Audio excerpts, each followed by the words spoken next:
This week I learned no matter how much you plan for something, all those plans can go to hell really, really quick.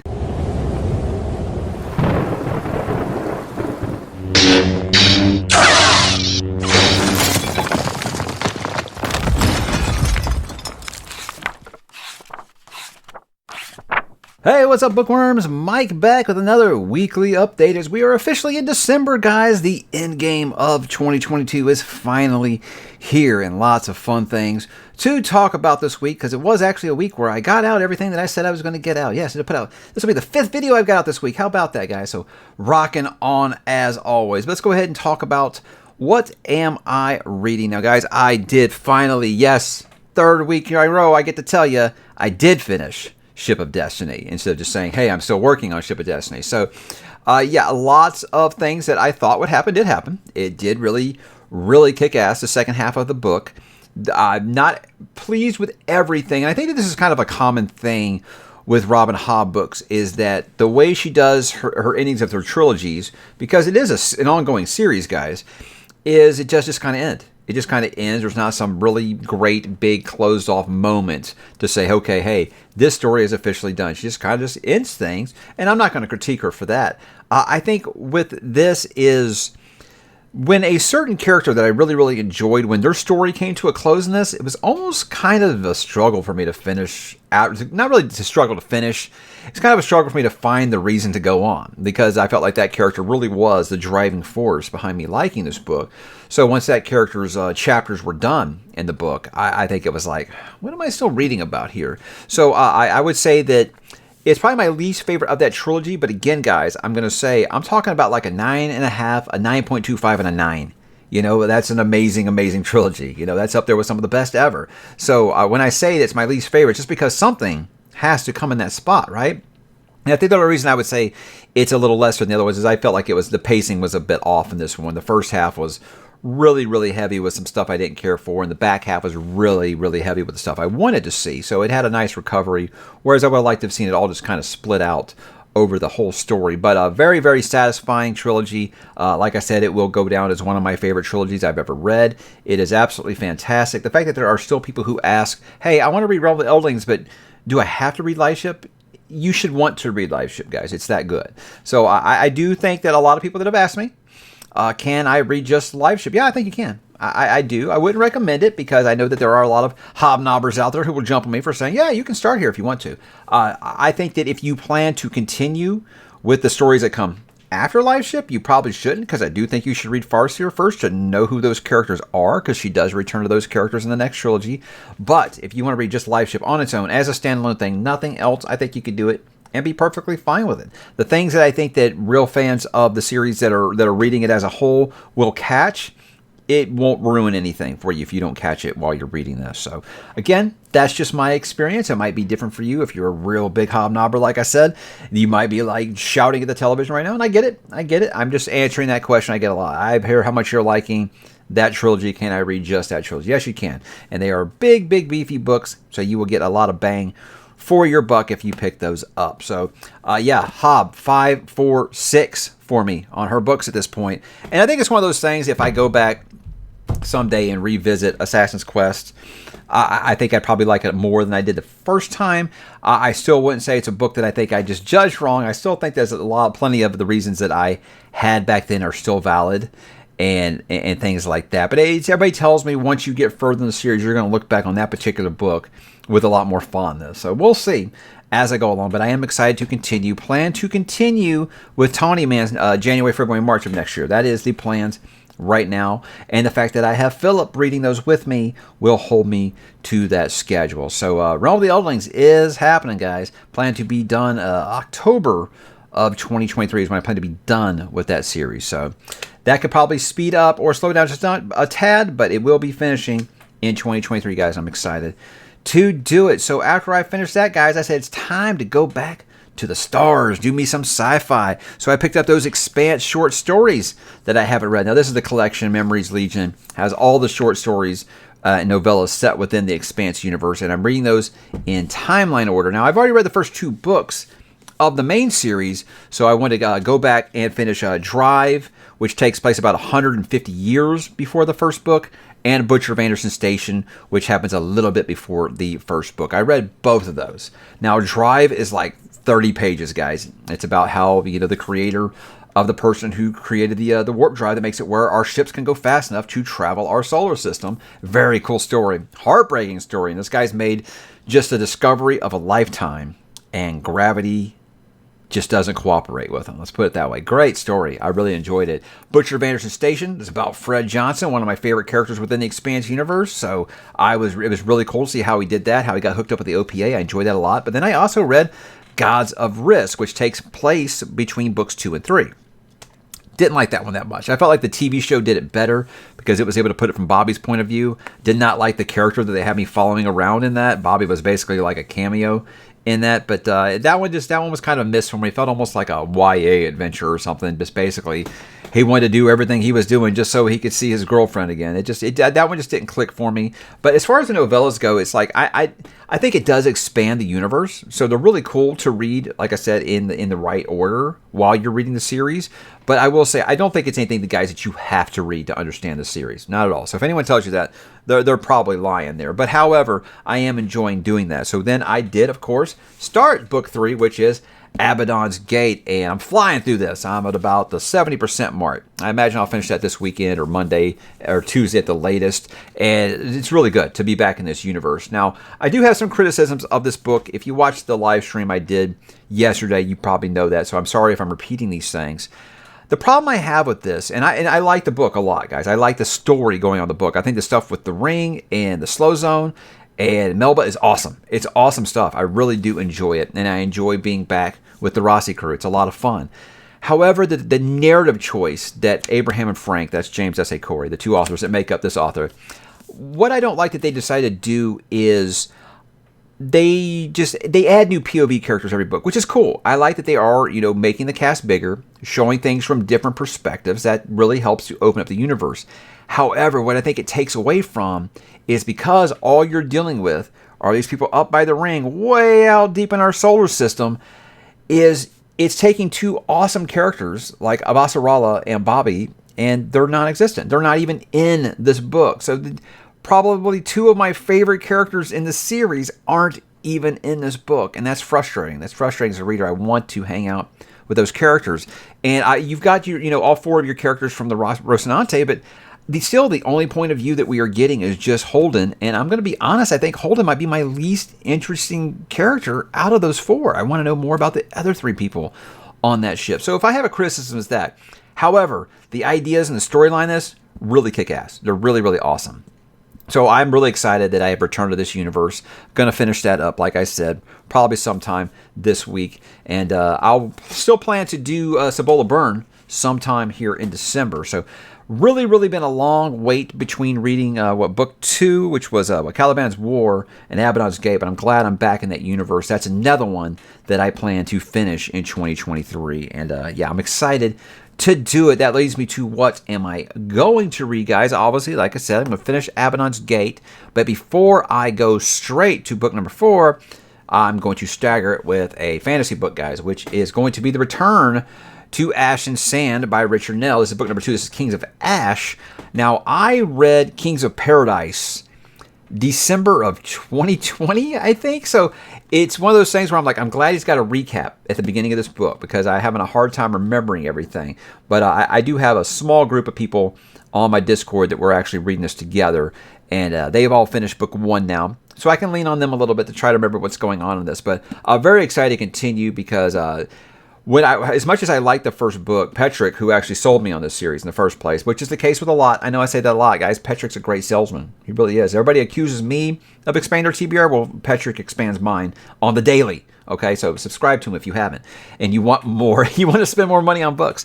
With this, I think that he told me that books 2 and 3 completely blow away book 1. So that has me very excited to continue with this world. So the plan is Kings of Ash, and then go and do book number 3, or book number 4 of The Expanse, which is Cibola Burn, and then book number 3 of this, which is Kings of Heaven. So then I will be finishing this series in December. That is the plans, guys, and to continue working on Lonesome Crown at the same time by Brian Lee Durfee. So yeah, it's just a fun time. December, trying to get some of these things off because we do have some things in January that are kind of very important to the schedule. So I want to make sure that I kind of get these things off. But I'm having a great time. None of this feels like a chore to me. I'm having a great time finishing some of these things off, and I'm excited to return obviously to the world of the Expanse and to the world of Ash and Sand, because I think Ash and Sand, guys, besides Westeros and Adwa from the First Law, might be the most grimdark world that I enjoy visiting. So exciting times ahead, guys. Check that series out if you haven't. And also, I've talked to Richard Nell on the channel. He's a great guy.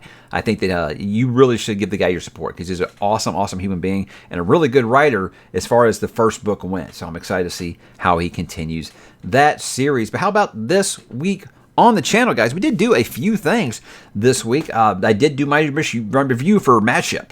Now, that was the thing where I said I was going to continue to do Robin Hobb books individually with a light spoiler format. Now, Ship of Magic did pretty good. The Matchship, not so much. That's why I try not to usually do sequels, because they don't usually do as well. But I will go ahead and do Ship of Destiny as well and see where I stand after that. And then we'll be doing our big, full panel discussion with the whole crew, talking spoilers about the whole series. But after that, going forward with Tiny Man, we'll just kind of see if I'm going to continue to do, each individual book, or if I'm going to go ahead and instead of just doing them as a trilogy, and they'll be like an hour long, So I think that's the kind of the fallback is I could do 3 20-minute video, 25-minute videos, or I could do 1 hour long video talking about a trilogy. So we'll see. I'm always open for new things with that, but I'm enjoying talking about the realm of the Elderlings. So I'm excited to continue to do that, no matter how it is you guys want to consume that content. So please give me your suggestions below on what you think I would do. Went back into the multiverse. Talked a little King and Desperation, a book I was very mixed on. Getting a lot of pushback where people are like, I usually take your King opinions to heart, but this one you're just wrong on, which is fine. I didn't dislike the book. I just thought it was okay. It was okay. It's kind of forgettable. Like I said, after 5 minutes after I finished reading it, it's kind of forgettable. The rare miss from King when it comes to his character work for me, I think. It's like, I love that he embraced the horror again. I thought the setting was really gritty and realistic, and it was really good. And the villain was terrific, but however, the main cast, it was like there was only 2 characters I really gave a damn about. Everyone else was just kind of fodder and just, red shirts for the, the main character or the antagonist to really just kind of take out. And it just wasn't really, I never really got attached to him to where I gave a damn about them outside of like just those 2 characters. So that's why I kind of have the review that I did. Now, I do want to let you guys know I won't be doing an Into the Multiverse for the Regulators. I'm going to be reading the Regulators again, but I won't be doing an Into the Multiverse for that. Why? Because I'm doing Richard Bachman stuff later. That was always the plan, was to do just the King novel. So the next Into the Multiverse I do will be for Bag of Bones, and that should be early next year. But I do plan to do my Ranking Stephen King Part 3 sometime this month, so stay tuned for that if you have been waiting. Some people have been waiting for my Permanent Ink video. That's a new series I'm going to be starting in 2023 in Permanent Ink. Now, what that means, I did this last year, is anyone can say, oh yeah, I'd love to read all these series next year, and they never have any intention of reading every single one of them. So what that is just series I might not finish next year, but new series I'll be beginning next year, without a doubt. They are on my TBR in Permanent Ink. No ifs, ands, or buts. I will be starting those series. Now, I might not necessarily finish them next year, but I do plan to start all of them in that video. I think last year, the only one I didn't start was Cold Fire, and that just was an accident. It was just one of those things where I was like, I think I need to get back to doing some modern series on this channel, because I don't think that my audience is really digging that all I'm doing are these older series. So I'm trying to mix it up a little bit more, do some modern, do some classic, do some, stuff that's maybe 15 years old or so, kind of mixed up a little bit. And that's the only reason I didn't do the Cold Fire books. But, hey, things can change. But as of right now, that video I made is going to be all the stuff I plan to start in 2023, and I'm excited about every single one of those that I mentioned. So I've got that up, and I've got up my my standalones, so you guys can probably figure out a big chunk of my schedule next year if you are ready to sleuth things just a little bit. Then I did, the reason that this came out today instead of on Friday is because Talk About Nothing is something I love to do live now, and I usually do it in the evenings, but my guest this month was the first return guest, which was Moyd over at Media Death Cult. Great channel, pretty much the gold standard of science fiction on BookTube, guys. Check it out if you haven't. He's awesome channel, and he'll make you laugh nonstop.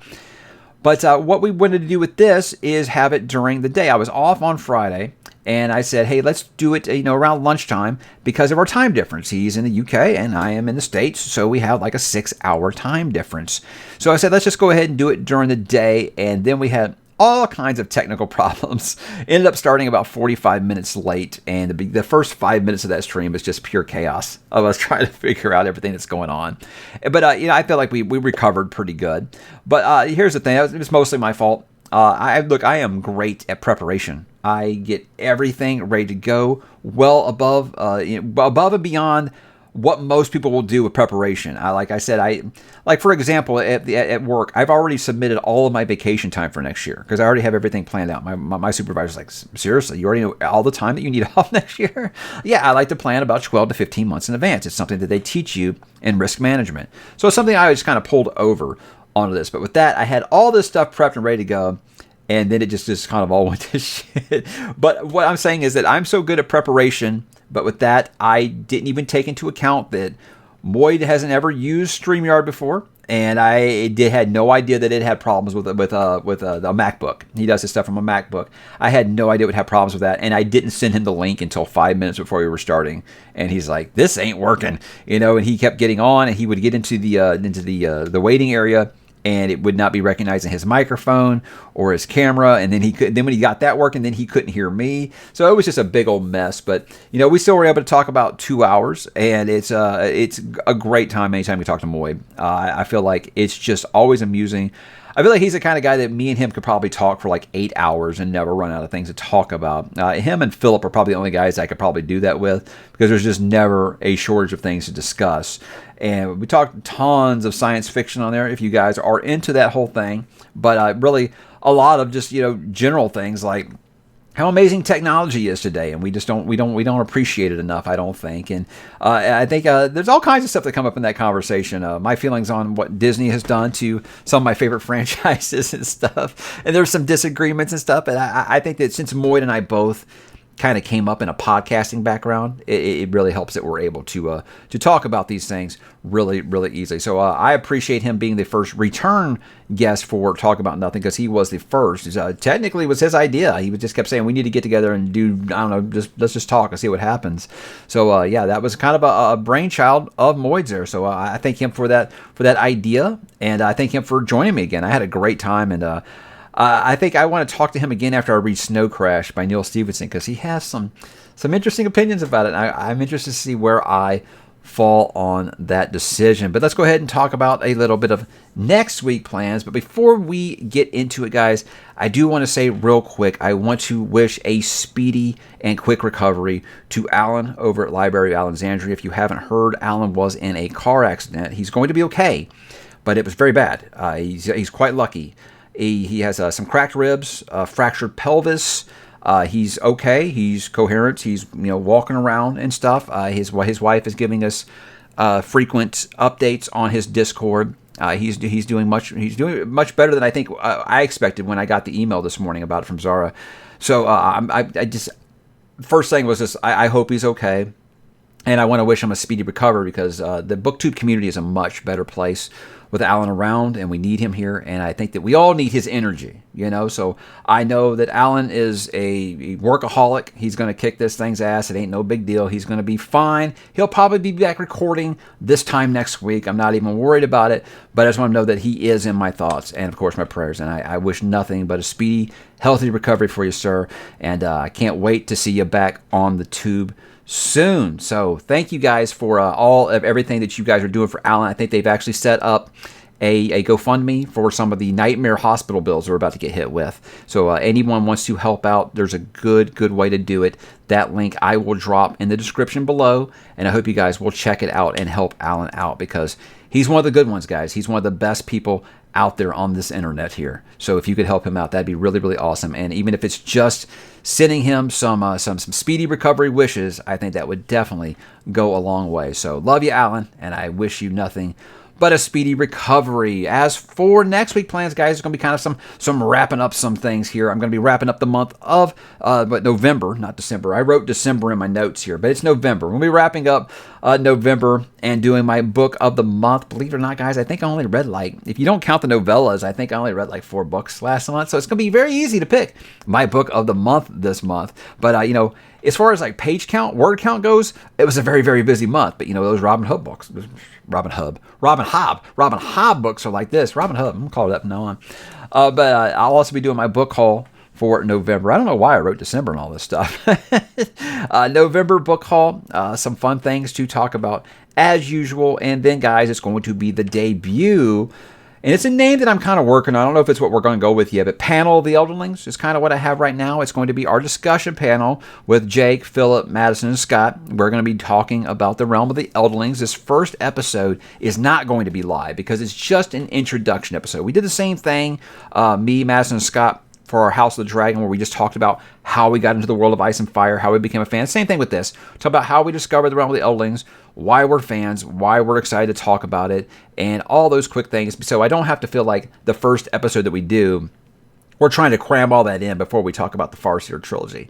So that's the plan right now. We're going to be doing our introduction episode for that this week. And then I think that probably in January, we'll get out Farseer and then live ship soon after that, because everyone's really, really busy during the holidays, and it is so hard for us to line up 5 schedules on the same time to talk about Farseer, which I'm sure we're going to talk about for a long, long time, especially if we're going to be doing that one live and taking you guys' questions and comments. So it's a fun time. I'm excited to talk to them because they're some of my favorite people in the world. I can't wait to talk to them about this world, and I think that it's a nice mix, because me and Philip have only made it about this far into the series, and the others have either been longtime fans or they've finished it recently. I feel like it's a good mix of veterans and newbies to this world to be able to talk about it in a fun and interesting way. So I'm very excited to kick that series off, and we'll be starting that sometime next week. Can't wait to do it. Before I go, guys, there are a couple of TV and movie talk things. Lots of trailers came out this week. I kind of want to talk briefly about 3 of them here. Indiana Jones and the Dial of Destiny. Awful name. That is an awful, awful name. However, look, the trailer wasn't as bad as I was expecting. I was bracing for the worst. It does look like a lot of the leaks that have been out there were true, which you really couldn't miss them, guys. If you have a YouTube, you really can't miss these things because people put leaks and spoiler stuff in titles of videos, and you can't help but see them. It does look like a lot of those were true, and look, I just like I said, guys, with Willow. Look what just happened with Willow. Just like I said with Star Wars, I don't trust Disney with old IPs because all they seem to want to do is fix them when there was nothing wrong with them. So I have no trust in this whatsoever. I feel like this trailer was an extreme bait and switch. It's making you think it's going to be one thing. You're going to go to the theater thinking, hey, I'm going to get the last indie adventure that Crystal Skull didn't give me, and you're going to be in for a surprise. Now, I could be wrong on that. But I think Disney has kind of showed their hand at this point to where I just don't trust them anymore. They have to earn my trust back. Now, I do think that de-aging Harrison Ford was the way to go, because no one wants to see 80-year-old Harrison Ford who can't barely walk, much less do a lot of the things that you're wanting us to believe that Indiana Jones is doing. I just kind of wish that instead of this time travel aspect that they're kind of doing, because again, that just feels like that just breaks the series, introducing time travel. I mean, if you thought Aliens was too much in Crystal Skull, time travel, okay. I almost just wish that they would just have de-aged Harrison Ford and just made something that happened right after Last Crusade. Just no explanation needed. It just takes place right after Last Crusade. But again, it's a hope for the best, expect the worst. Trailer was decent. I didn't like the part with the whip and the guns at the end. But again, that's just, a post-MCU world. We feel like we got to have those gags in our movies. But I don't know. I know a lot of people were excited about it. Me, I just don't trust it. So I hope that you guys get to tell me I was wrong. I really do. I would love to have another great Indiana Jones movie to share with my kids because they love those first 3 movies, as do I. I watch a million times. Something I am going to be seeing with my kids, guys, is the Super Mario Brothers movie. Now, I know a lot of you guys just flew off the handle because of Chris Pratt voicing Mario. And what I said about that first trailer was, you guys know when you're playing the game and Mario's voice, he does a couple of those things and you get annoyed. Do you really want to see a 2-hour movie with that voice? I have no problem with that. He still does some of the woohoo and the let's go. He still does a lot of that stuff in that trailer. But guys, that trailer looks amazing. That trailer looks so good. I think it's really much like the Sonic movies that just came out, where they are fully embracing the video game. And that's what they should be doing. They should fully be embracing the video game. And I always said that it would take Nintendo seeing someone else, like Sega, have successful movies at the box office before they decide to say, hey, we could be printing money with these things. Because that movie's going to make enormous amounts of cash, guys, because I want to see it. My wife wants to see it. My kids want to see it. Everyone wants to see it because, I mean, I think in the end, that's one thing we can kind of all agree on is we love Super Mario Brothers, right? I think that's just, internationally, globally, around the world, everyone loves Mario. It's probably, look, Zelda's my favorite gaming franchise, but I would say Super Mario Brothers is probably the most popular gaming franchise of all time. Now, I don't know if that's statistically true, but I can't think of anyone who doesn't know who Mario is, right? So I think that movie is going to be humongous. And that trailer looks like a lot of fun. I love they put Donkey Kong in there. I love they got the Rainbow Road from Mario Kart. All that stuff looks like a lot of fun. I can't wait. I think it's going to be a blast. I can't wait to share that with my kids. Just like the last Guardians of the Galaxy movie, guys. Now, I'm calling it the last one. It's the last one that James Gunn is doing. It's the last one with this lineup of the Guardians. Now, the comics, there's been several lineups for the Guardians of the Galaxy. However, this is going to be the last one that James Gunn does, and therefore it's going to be the last one that I'm really interested in seeing. You guys know I kind of checked out on the MCU. I haven't made that a secret. But besides Spider-Man, Guardians of the Galaxy is the only thing I'm really interested in going forward. I'm really excited to see this. However, this trailer doesn't show very much. It does definitely seem like a teaser trailer, really. I feel like we'll get, probably in a month or two from now, we'll get the story trailer because this trailer doesn't really show you much. Really cool seeing like Adam Warlock, whatever the space otter is. That looks super cute. That's going to be the next stuffed animal that my kids are going to want on their beds for sure. I'm not even concerned about that. So it looks great. I mean, for me, it's just, I love that crew, and I can't wait to see that crew hang out again. And James Gunn is he's one of those guys who his humor clicks with me. I love his humor, and I know that soundtrack is going to be amazing. They had Space Hog in the trailer, and I was like, that's really kind of modern, and that's the 90s, so I doubt that's actually going to be in the movie, because he likes to stick to like 70s pop. But I trust him wholeheartedly when it comes to picking the music for those things. Guys, if you watch Peacemaker, the soundtrack is just amazing. So good. But James Gunn, Guardians of the Galaxy, you had me at hello. So 2 out of the 3 big trailers, they've got my money. Indiana Jones, you got to prove it to me. You got to prove it to me. But guys, that was my week. Why don't you let me know what you thought about these trailers? Let me know about what you're reading, what you're listening to, what you're playing, all of those fun things. And have yourselves an awesome, awesome weekend.